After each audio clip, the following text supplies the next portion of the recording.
assim seja, graças a Deus. Então, com muito prazer, eu convido aqui a nossa irmã Ana Laura, da Casa SEAC, certo? Cabo Frio, que veio falar conosco um pouquinho sobre pensamento e vontade. Seja muito bem-vinda. Boa tarde a todos. Estão ouvindo bem? Que ali a impressão que eu tinha é que o som estava meio... Estão ouvindo bem mesmo? Então se vocês estão ouvindo bem, podem falar bem também, não é verdade? Pois é. Deixa eu colocar minha água aqui. Bom, vamos lá. Eu quero primeiro agradecer, né, na figura do Márcio, do Alain, a Casa Espírita Suave Caminho, pelo convite, pela oportunidade de estarmos aqui juntos, um finalzinho de tarde, início de noite de domingo, para estudarmos juntos, tá? Então, eu até fiquei curiosa, que eu falei assim, gente, por que o meio está vazio? Aí eu pensei, os espíritos iluminados estão todos para lá. Né? Quem não é muito iluminado, talvez, se eu me desculpe, Márcio, ali, né? Não, aí, quando a senhora sentou ali, né? E aí a direção do ar, foi isso? Aí eu falei, então está explicado. Não é só os iluminados que estão para lá, mas estão em todo o salão, na verdade, né? E daí eu percebi por que o ar fica exatamente na direção ali. Mas, brincadeiras à parte, pensamento e vontade. Para quem já esteve comigo aqui, já é a segunda vez que eu venho, eu gosto muito, acho bem importante que nós possamos fazer um estudo, né? Não é uma palestra, é um estudo. Meu papel aqui é de facilitadora. Eu trouxe os livros, inclusive me lembre que esse é seu, só para mostrar, porque eu não encontrei o meu. Então, a ideia é facilitar o nosso entendimento. E quando nós estudamos juntos, quem é que faz estudo sistematizado aqui na casa? Qualquer tipo de estudo, levanta a mão para mim. Ok. Então, convidemos aqueles que não fazem parte para fazer parte. Porque é muito importante, muito bom quando nós estudamos juntos.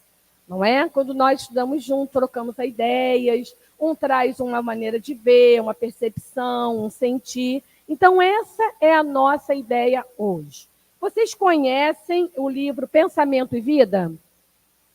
Alguém conhece? Melhorou aqui ou aumentou de repente, né?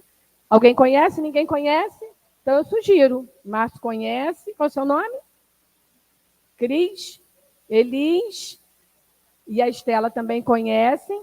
Então eu sugiro que comprem esse livro. Leiam e estudem. Por quê? Esse é um livro psicografado por Francisco Cândido Xavier, pelo Espírito Emmanuel. E nós conhecemos muito do Emmanuel, ele falando da Boa Nova, ele falando da moral cristã, falando do Cristo. Mas nesse livro aqui, Emmanuel já vai falar da psicologia. O olhar dele já é um olhar psicológico. Então, é um olhar um pouco diferente do olhar daqueles outros livros tantos outros que nós conhecemos de Emmanuel.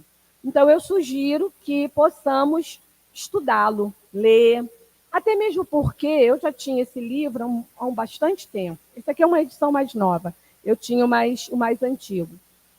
E certa feita, ouvindo o Haroldo Dutra Dias falando, ele já vai nem fazendo uma palestra, um dos trabalhos que ele realiza, e ele falou o quanto, ele contando a história de vida dele, e ele falando o quanto esse livro o ajudou na sua jornada, na sua caminhada. O quanto esse livro contribuiu para ele na sua jornada, na sua caminhada. Aí eu falei, então vai contribuir para mim também. Vamos buscar ler e estudar, né, esse livro. Mas eu vou trazer só uma palhinha para que nós possamos ter realmente esse gostinho, essa vontade de estudar esse livro. Como é que nasceu o livro Pensamento e Vida? Logo no comecinho, Emmanuel, esse é um livro que tem 30 capítulos, tá, gente? Então não é um livro tão grande assim, mas é um livro realmente que tem um conteúdo extraordinário.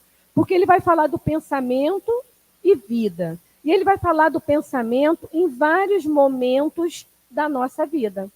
da nossa vida de relação, do nosso dia a dia, seja no trabalho, na família, né, na casa espírita. E ele vai falando do pensamento dessa maneira. Então, ele conta que um coração amigo aproximou-se dele e perguntou assim: Emmanuel, será que você não tem um livro, assim, um livro simples que seja, que você aí no mundo espiritual, que você possa trazer para nós, espíritos aqui encarnados, que falasse aos nossos corações, que falasse de espírito para espírito, que falasse da vida, desse caminho, dessa rota que cada um de nós vai traçando aqui no planeta Terra?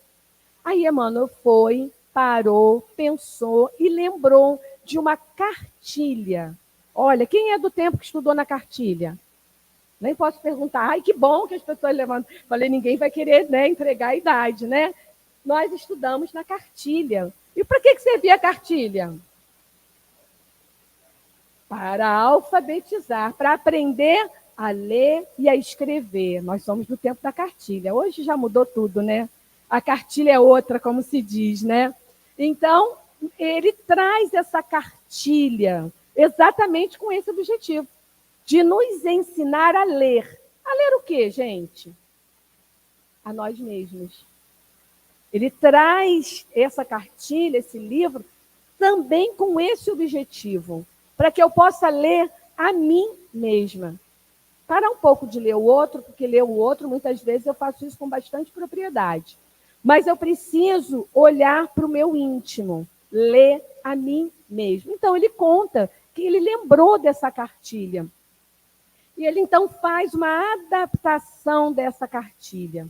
Aí ele diz que essa cartilha falada é utilizada no mundo espiritual, na escola de regeneração, para aqueles espíritos que estão entre a morte e o berço. Então, esses espíritos vão recebendo as instruções, as orientações, vão se preparando para a reencarnação também através dessa cartilha. Vejam como ela é importante. Então, nós, como esquecemos o que nós, né, estudamos no mundo espiritual, vamos aproveitar a dica de Emmanuel. Estudar o livro Pensamento e Vida. Então, ele conta para nós e o que ele faz. Então, ele faz uma adaptação, como ele diz, uma adaptação leve, suave, e traz para nós essa maravilha desse livro. E é muito interessante nós já pararmos nesse ponto, quando ele diz que, na verdade, esse livro, essa cartilha falada, né, era utilizada para esses espíritos que estão no mundo espiritual entre o berço, né, a morte e o berço, ou seja, se preparando para reencarnar. E daí a gente já começa a refletir aqui sobre essa preparação para a reencarnação, para esse programa, esse projeto que nós, certamente a grande maioria de nós, se não todos nós, tivemos a oportunidade, junto com a espiritualidade, amigos benfeitores, de traçar a nossa rota, traçar as linhas gerais da nossa reencarnação. Sabemos que tem aqueles irmãos e companheiros que não têm condições de traçar, de participar desse planejamento. São aquelas reencarnações que nós chamamos de compulsórias. Não é, Márcia? São aqueles espíritos que não têm condições. Ah, então, Ana, eles vão chegar aqui, eles vêm a esmo, vêm de qualquer jeito? Não. A espiritualidade, amigos, benfeitores espirituais, traçam, em linhas gerais, o quê? Esse planejamento. Por que eu digo em linhas gerais? Porque nós temos o livre-arbítrio, não é verdade? Então, nós esquecemos, deixa lá, para exatamente também não nos influenciar. E como eu estou de posse do meu livre-arbítrio, imagina se eu soubesse exatamente qual é a minha programação. O que eu planejei? Eu ia ficar naquela dúvida, né? Mas agora eu não quero mais fazer aquilo que eu planejei. Eu queria outro caminho, eu queria fazer de forma diferente. Mas aquilo que nós planejamos, meus amigos, é o que é bom para nós. É o que eu diria que é o melhor para nós. Mas nós esquecemos esse planejamento. E eu pergunto a vocês, né, questão 132 do Livro dos Espíritos. Vamos ver quem vai me ajudar aqui a responder essa questão. Kardec perguntou: qual é o objetivo da encarnação dos espíritos? E eu já lanço essa primeira pergunta para vocês. Qual é o nosso objetivo? Qual é o objetivo de cada um? Digam. Evoluir. Ah, mas essa resposta está muito xoxa. Vocês não acham, não? Que essa resposta é que nem a gente estudava, né? Eu nem estudei toboada. 2 mais 2? 2 vezes 2? Evoluir. Mas como assim evoluir? Será que é isso mesmo? Aprender a amar. Melhoramos? Aprendendo a amar, nós estamos evoluindo?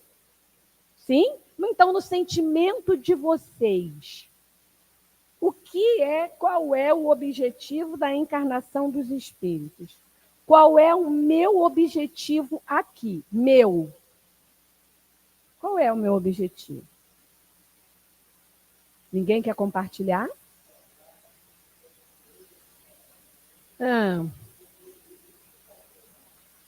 Saldar as suas dívidas, né?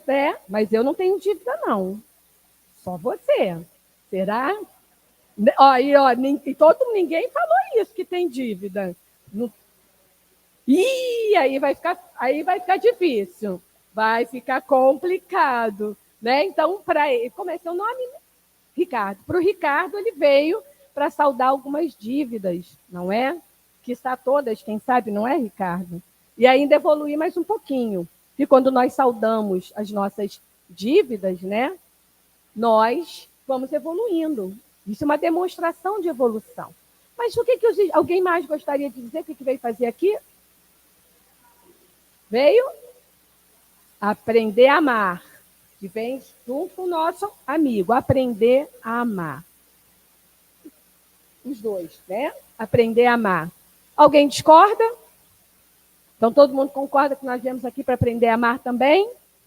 E esse processo de amar, de aprender a amar, vai nos levar à resposta que os espíritos deram a Kardec. Deus lhes impõe a encarnação com o fim de fazê-los chegar à perfeição. Para uns é expiação, para outros, missão. E aí aqui eu creio que o nosso olhar já começa a mudar um pouquinho, né? Primeiro que ele está dizendo que é uma imposição, por isso que nós temos até as reencarnações compulsórias. Nenhum de nós, nenhum espírito vai ficar de eterno no mundo espiritual. Vai chegar uma hora que ele tem que caminhar rumo a essa perfeição. E esse caminho perpassa pela nossa encarnação, por estarmos aqui. Não tenho como evoluir somente estando no plano espiritual. Lá eu também estudo, lá eu também aprendo, mas é aqui que eu vou expiar e venho também em missão. É interessante que ele não fala na prova, né? Ele está falando, para uns é expiação, para outros é missão. Então, aqui estamos expiação ou missão.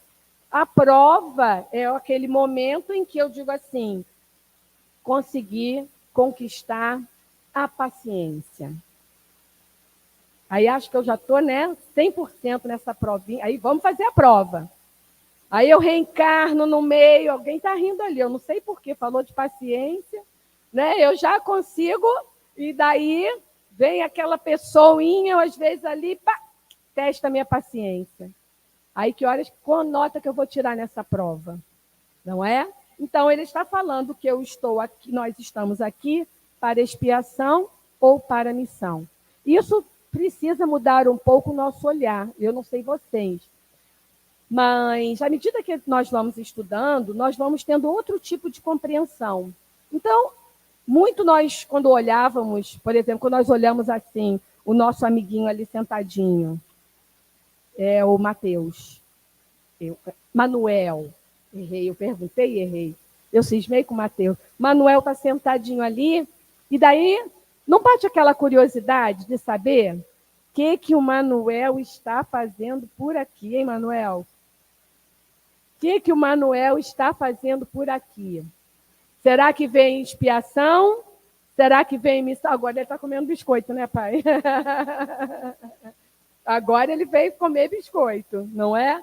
Então, nós ficamos assim, há um tempinho atrás, nós pensávamos assim, veio prova, veio para expiação. O Espírito só vem, ou se ele tem alguma deficiência física, a gente já pensa logo, o que aquela criatura, aquele Espírito aprontou para estar naquela situação? Mas nós precisamos mudar o nosso olhar, porque muitas vezes os Espíritos nessa condição vêm também em missão. Lembra do cego de nascença? Quando chegou e Jesus foi curar o cego de nascença, e os discípulos perguntaram para ele o quê? Mestre, quem pecou? O pai, a mãe, o avô, o tio, o tataravô? O que Jesus disse? Nem o pai, nem a mãe, nem ele pecou. Se ele não pecou, ele não estava aqui espiando. Então, ele veio com uma missão. Ele veio ali com uma tarefa. Mas também pode ter vindo, quando ele fez a programação, o planejamento reencarnatório dele, ele falou assim, eu quero dar uma acelerada nesse meu processo de perfeição, da minha reforma moral, da minha reforma íntima, da minha melhora. Então, eu quero vir nessa condição, para dar uma acelerada. E daí, a espiritualidade, juntamente com ele, vai avaliar. Vai dizer, olha, Ana Laura, não entra nessa seara que você ainda não está pronto. Mas eu quero.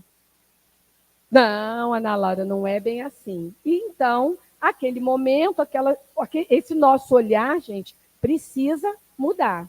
Né? Se nós ainda estamos olhando a outra pessoa ou determinadas situações com esse olhar de pensar alguma coisa ele aprontou para estar passando por essa situação. Nem sempre. Nem sempre a situação é essa. Mas vamos voltar lá no nosso pensamento e vida. Então, essa obra é uma obra adaptada de uma cartilha que Emmanuel utiliza lá no mundo espiritual. E nesse prefácio aqui, ele começa dizendo, eu vou trazer para vocês o que ele fala bem no finalzinho. O nosso pensamento cria a vida que procuramos, através do reflexo de nós mesmos, até que nos identifiquemos um dia, no curso dos milênios, com a sabedoria infinita e com o infinito amor, que constituem o pensamento e a vida de nosso Pai. Entenderam o que ele disse? Será que nós entendemos? Vamos lá? O nosso pensamento cria a vida que procuramos. Como é que é esse processo de criar, através do nosso pensamento, a vida que nós procuramos? O reflexo de nós mesmos. Daí ele vai esmiuçar isso para nós. Mas antes eu fiquei refletindo, o que o nosso pensamento anda criando? Não contem. Não quero saber. Também não vou contar os meus para vocês. O que os meus pensamentos, o que eu ando criando através dos meus pensamentos? Qual é a vida que nós estamos procurando? Porque ele diz, né, que o nosso pensamento cria a vida que nós procuramos. Através do reflexo de nós mesmos, através daquilo que está no meu mundo íntimo.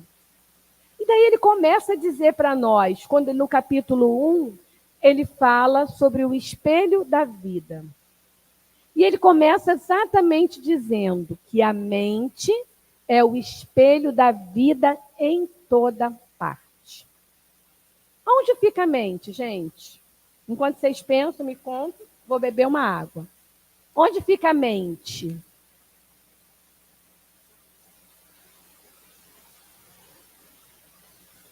Alguém falou aqui.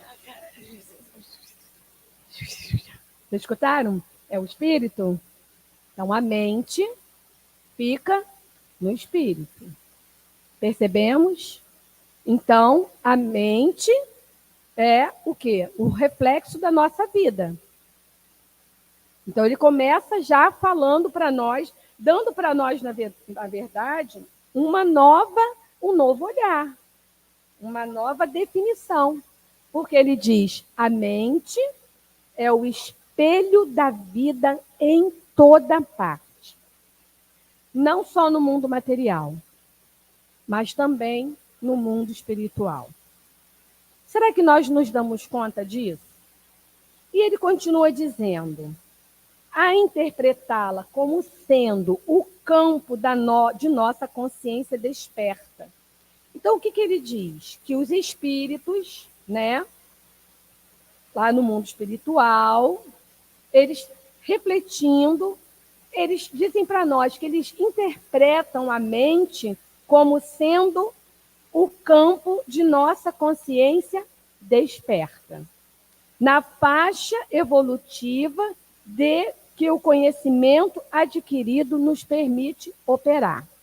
Então, nós sabemos que toda lei está onde, gente? Na nossa mas essa consciência nem sempre está desperta. Ela vai despertando à medida que eu vou evoluindo, que eu vou melhorando, que eu vou reformando, que eu vou transformando o homem velho num homem novo. Quem fez isso com muita propriedade? Paulo de Tarso. E vejamos, não é deixar de ser um homem velho para ser um homem novo. É transformar esse homem velho num homem novo, que foi o que Paulo fez. Ele transformou esse homem velho, aquele homem velho, num homem novo, completamente diferente daquele que ele era.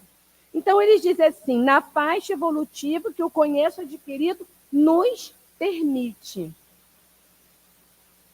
E essa faixa de evolução que ele está falando, nós vamos adquirindo através das múltiplas reencarnações.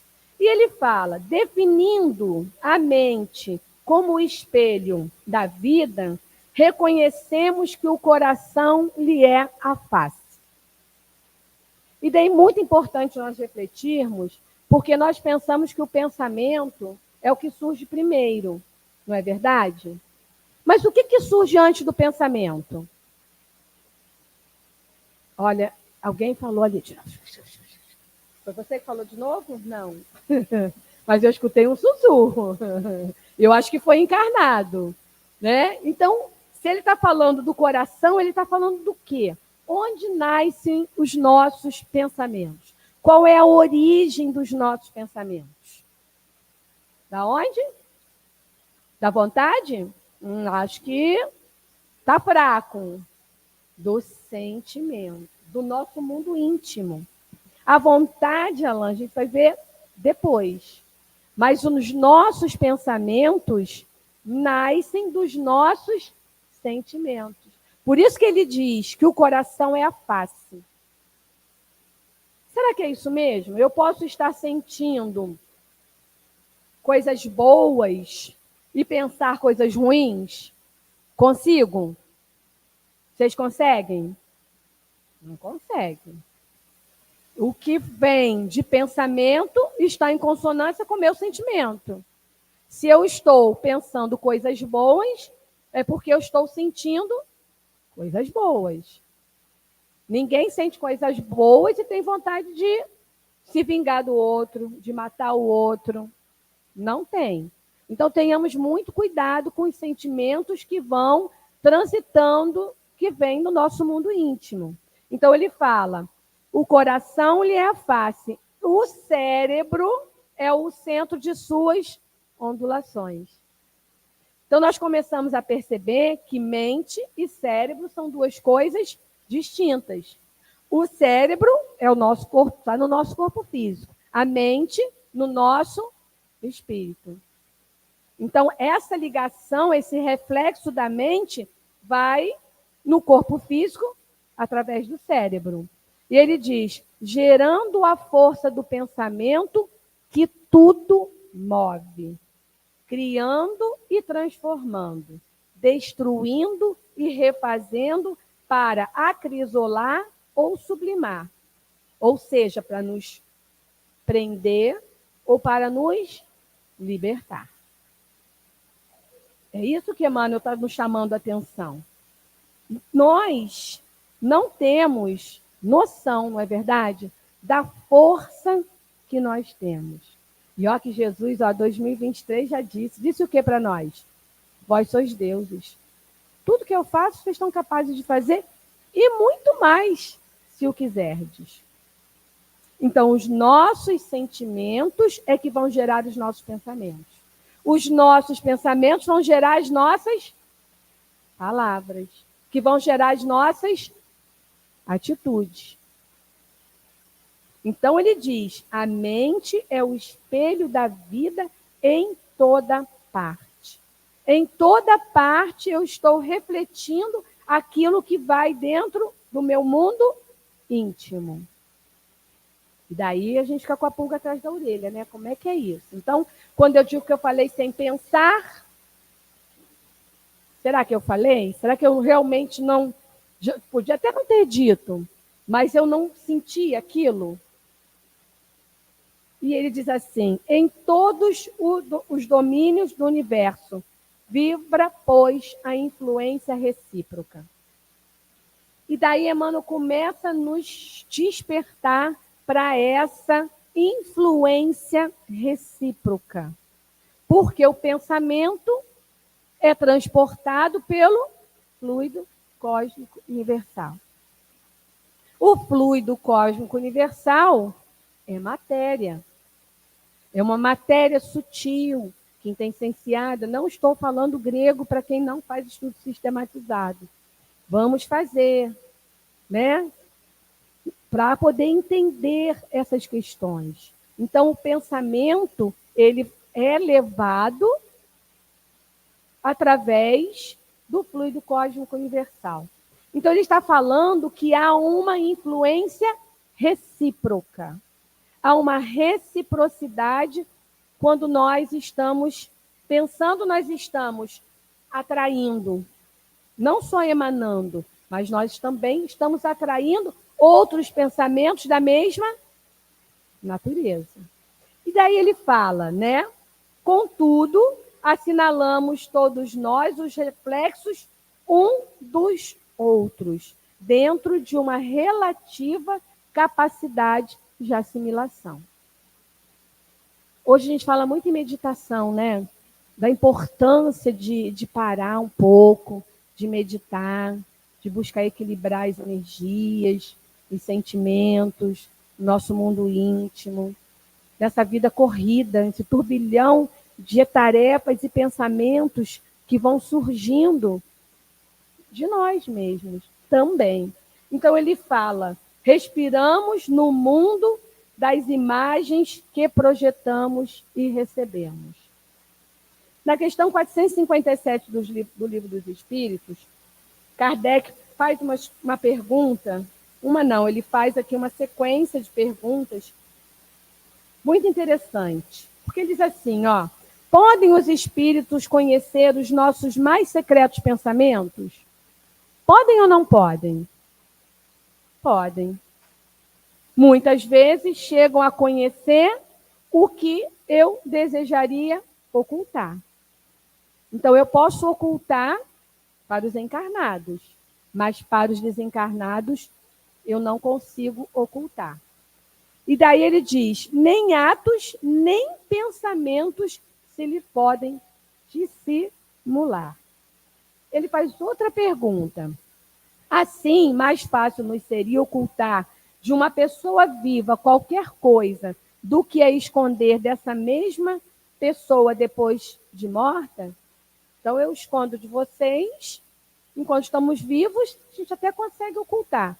Mas a partir do momento que aquela pessoa retorna ante nós para o mundo espiritual, ela vai perceber os nossos pensamentos, os nossos sentimentos mais íntimos, dependendo, como disse Emmanuel, da capacidade. Que pensam de nós os espíritos que nos cercam e observam? Depende, né? Porque se nós estamos pensando, sentindo coisas boas, ótimo. Os espíritos superiores vão estar sempre nos estimulando para que nós tenhamos cada vez mais sentimentos e pensamentos melhores. Mas aqueles irmãozinhos que nós não estamos tendo aqueles bons sentimentos, eles ficam ali muitas vezes até rindo de nós, dizendo, olha lá, ó, coitada. Está lá falando lá na frente, ó, mas olha o coraçãozinho dela como é que está. Olha a intimidade dela como é que está. Olha o que ela está sentindo, o que ela está pensando. Então, eles olham para nós com toda a propriedade e percebem exatamente o que cada um está sentindo e pensando. E os espíritos influem em nossos pensamentos e em nossos atos? Influi ou não influi, gente? Não senti firmeza, não. Influem, mas como é que é a resposta que a gente já decorou? Mais do que a gente imagina. Até o ponto que, de ordinário, são eles que nos dirigem. E nós pensamos isso no nosso dia a dia? Nós não pensamos nisso. Nós não, como diz Mateus, não olhamos, não oramos, não vigiamos. Então, ele está falando que os espíritos que estão ao nosso redor influenciam os nossos pensamentos. Aí a gente diz, ufa, né? Se ele me influencia os meus pensamentos, o pensamento não é meu. Olha lá, porque ele diz, né? Os espíritos dizem que os primeiros pensamentos geralmente são os nossos. Lembra que ele falou da influência recíproca? Então, aquele primeiro pensamento, bom ou ruim, é meu. Depois eu vou tendo essa influência recíproca. E é muito interessante, porque no livro Obras Póstumas, aqui eu trouxe o livro dos Espíritos, eu até peguei o livro ali emprestado, não esqueça que eu tenho que devolver, mas eu trouxe na folha aqui, porque o meu eu não achei. Então, lá em Obras Póstumas, no capítulo 8, lá na primeira parte, Kardec fala da fotografia e da telegrafia do pensamento. E ele diz assim, sendo os fluidos, como eu já disse, o veículo do pensamento, este atua sobre aqueles como som sobre o ar. Nos trazem o pensamento como o ar nos traz o som. Então, eles, através dos fluidos, os nossos pensamentos, que nasceram dos nossos sentimentos, são levados. Então, ele diz assim, que há ondas nos fluidos e radiações de pensamento que se cruzam, se confundem, mas não se misturam. Então, nesse momento, nós estamos aqui, todos nós com os nossos pensamentos. Ou não. Talvez meu pensamento seja assim, gente, amanhã eu tenho que fazer isso, aquilo outro, tenho que dar conta disso, deixei a roupa na corda, vai chover, apaguei o fogo do fogão, que horas que ela vai terminar essa palestra? Já está na hora, já falou muito. Ou seja, nós vamos emanando os nossos pensamentos, que são levados pelo fluido cósmico universal, mas são meus. Eles não se confundem, eles não se misturam. Eles se atraem, podem até se atrair. Semelhante atrai semelhante, mas eles não se misturam. Eles são os meus pensamentos. E o que acontece com esses pensamentos? Criando imagens fluídicas. Já ouviram falar da forma pensamento? Então, nós aqui, ó, está cheio de formas de pensamento. Não só aqui, aqui. Porque essas formas de pensamentos, elas ficam registradas, vou falar outra palavrinha difícil, no nosso corpo fluídico. Quem é o nosso corpo fluídico? É o perispírito. Nossa, mas tem quem estuda, estuda com vontade, né? Muito bom. E esse corpo fluídico. Então, nós vamos ver que esses pensamentos, essas imagens fluídicas criadas através do nosso sentimento, e aí gerando os nossos pensamentos, eu não preciso falar. Basta que eu sinta e que eu pense. essas imagens fluídicas, elas refletem no nosso corpo fluídico, que nós chamamos de perispírito, porque nós, enquanto encarnados, somos espírito, perispírito, ocupando um corpo físico, um corpo material. Certo, gente? Então, essas imagens fluídicas, elas refletem no nosso perispírito. E nós não nos damos conta. E aí, nesse momento, é que eu tenho muitas vezes uma dor ali, uma dor aqui, um problema ali, porque ele faz, essas imagens, elas vão ficando gravadas no nosso perispírito. E ele diz que são como fotografias. E ele dá um exemplo muito simples. Ele diz, se eu, Ana Laura, tiver a ideia de matar alguém, e se eu tenho essa ideia de matar alguém, não nasceu de um sentimento bom.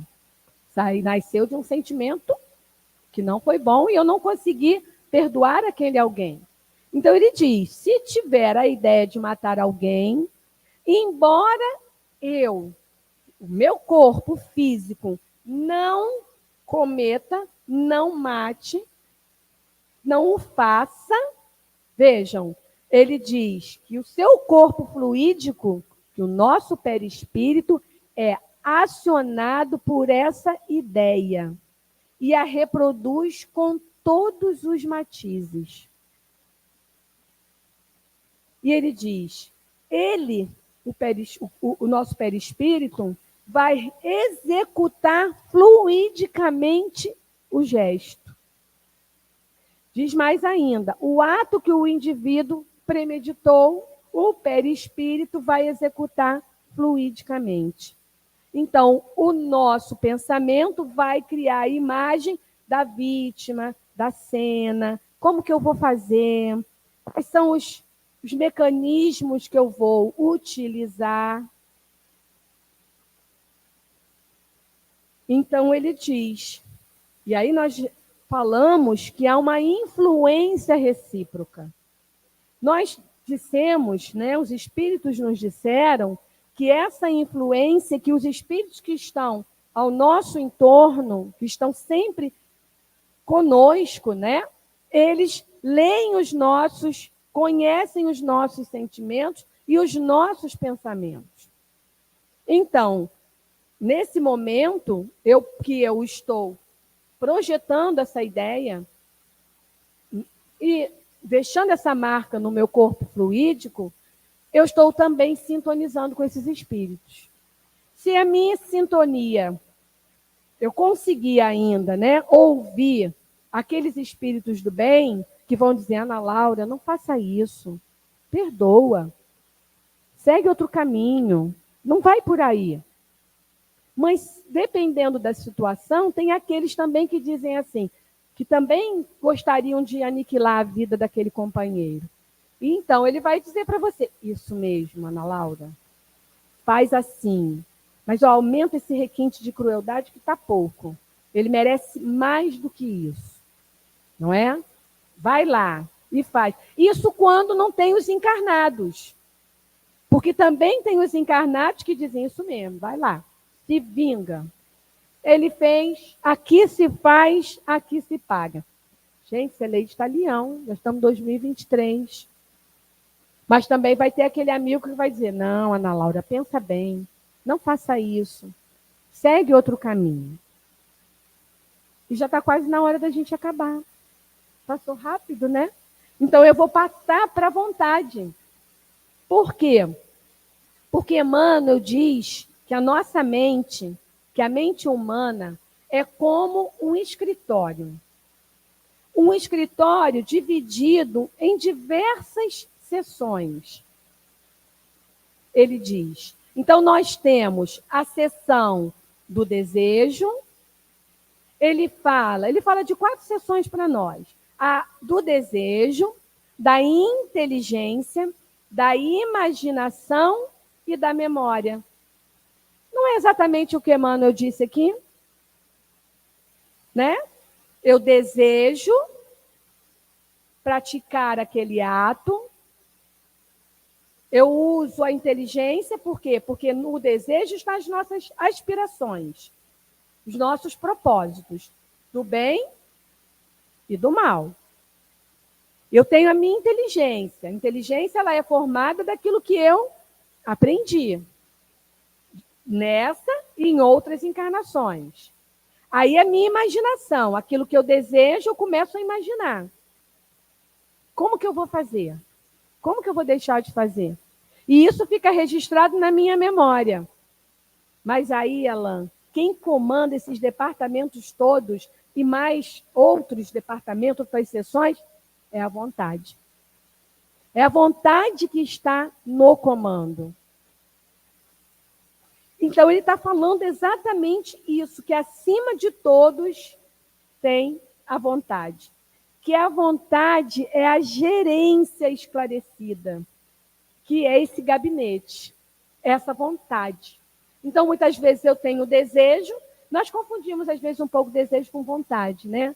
Mas desejar é uma coisa. Às vezes eu desejo, por exemplo, deixar de beber. Eu não quero mais fumar, eu desejo. Aí eu começo a pensar, não, eu vou parar de fumar, porque a minha inteligência, eu vou lá, passo na sessão da inteligência e penso, realmente fumar faz mal à saúde, não é bom para a minha saúde, não faz bem, incomoda as outras pessoas, não é bom. Então eu vou fazendo o quê? Eu começo a imaginar, como que eu vou fazer para parar de fumar? E aí eu vou, né, buscando e vou guardando isso na memória. Mas fica só na sessão. Não vai para o gabinete da vontade. Não passa, não vai adiante. Porque eu fiquei no desejo ali. E Emmanuel nos diz isso, que quem comanda é a vontade.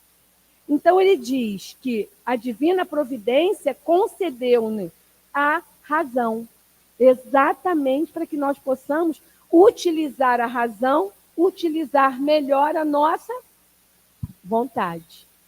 E ele diz que a vontade é o leme de todos os tipos de força. O leme é quem vai dar a direção. Então, ele diz que é o leme de todos os tipos de força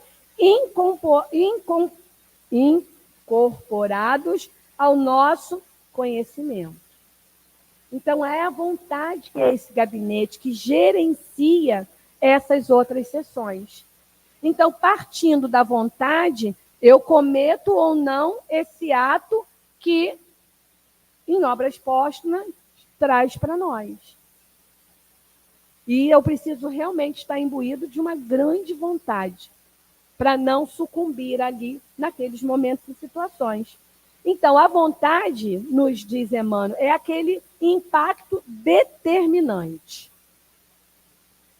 Mas é aquela vontade verdadeira, é vontade mesmo, não é desejo. E eu preciso entender por que eu desejo aquilo, por que eu passo pela inteligência. Porque muitas vezes eu digo assim, olha, aí eu vou parar de fumar, vou fazer assim, amanhã eu já não fumo mais. Beleza, aí eu fico um dia, 2, 3, às vezes até mais um tempo, mas não sustento. Eu não consigo sustentar, porque a vontade não é ainda a determinante. Então, será que nós conseguimos perceber, para ir finalizando, o nosso, vamos chamar de poder, né? As nossas possibilidades que temos para o bem e para o mal? E eu vou fechar com Emmanuel, né? Porque o livro Roteiro, esse livrinho também maravilhoso de Emmanuel, ele diz assim, ó, a energia mental é o fermento vivo que improvisa, que altera, que constringe, que alarga, que assimila, que desassimila, que integra, pulveriza ou recompõe a matéria em todas as dimensões. Por isso mesmo, somos o que decidimos. Somos o que nós decidimos. Materialmente, e espiritualmente. Muitas vezes a nossa força, a vontade, a nossa determinação está mais aliada ao que é material e ao que é do íntimo, da nossa reforma, acaba ficando ali. Mas ele diz, somos o que decidimos, possuímos o que desejamos, estamos onde preferimos e encontramos a vitória, a derrota ou a estagnação conforme imaginamos. Então, é o desejo, a inteligência, a imaginação e a memória. Porque ele diz para nós, né, que a mente é o espelho da vida em toda parte. E ele diz mais um pouquinho que eu queria trazer para vocês. Por nossa vez, cada dia, proclamamos com as nossas ideias, atitudes, palavras e atos, faça-se o destino. Então, apesar da programação espiritual, nós estamos no comando, através da vontade. Elaborando o nosso destino, e já posso dizer, sem medo de arriscar, a nossa programação para a próxima reencarnação. Porque dependendo do que nós estamos vivenciando, sentindo, pensando, falando, agindo, nós já estamos plantando a semente para colher, que muitas vezes não vai dar nessa encarnação, não será possível, numa próxima encarnação. Então, eu arrisco dizer que nós hoje já estamos programando, planejando a nossa próxima reencarnação. E ele diz, e a vida nos traz aquilo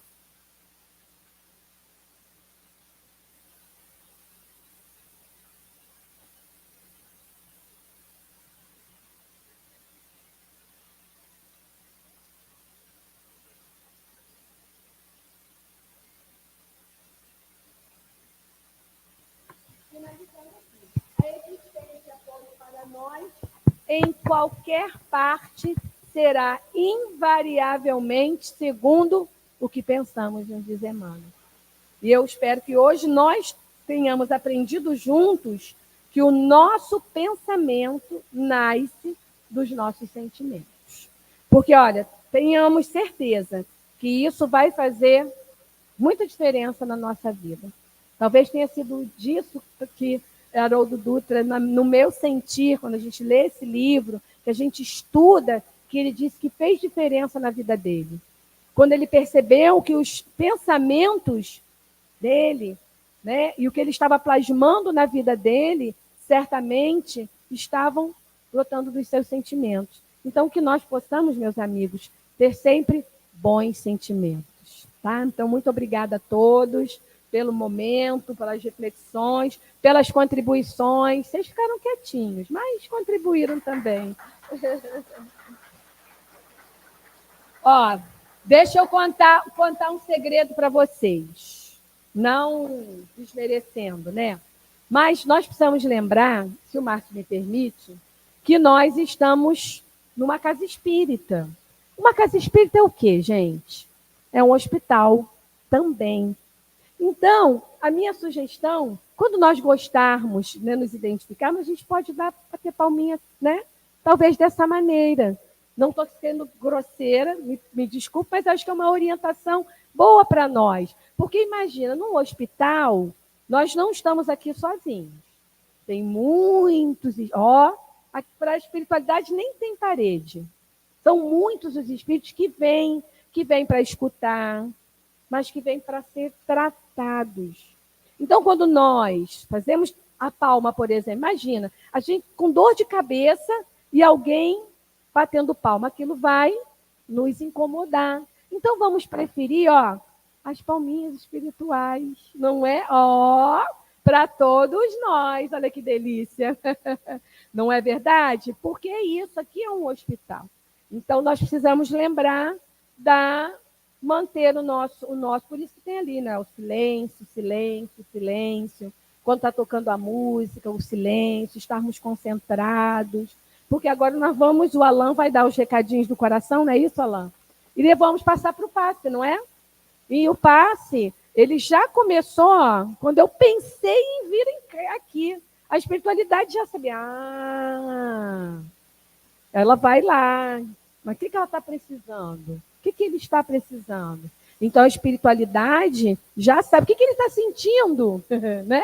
Qual é o sentimento que está invadindo o seu coração nesse momento, que está gerando aqueles pensamentos. Então, a espiritualidade já vai manipulando os remedinhos que nós precisamos para nos auxiliar a manter bons sentimentos. Vem, Alan. Estou esperando você chegar.